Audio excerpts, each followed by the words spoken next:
Bilirəm indi hamı Odiseydən və yeni çıxan Spider-Man filmindən danışır.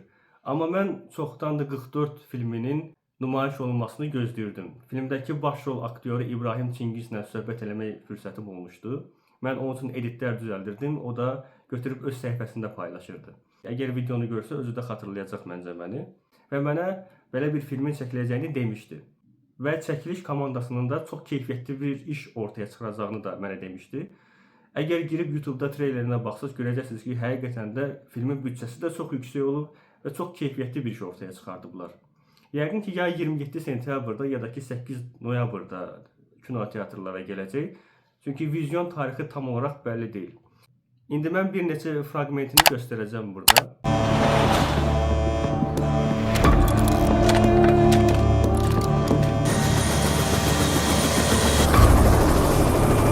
Sen gidince yapayalnızım burada. Kimsesiz gibi.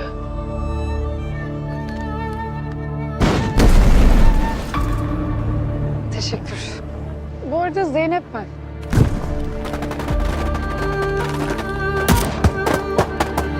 Havaalanında sen benimle tanışmak istedin ama cesaret edemedim.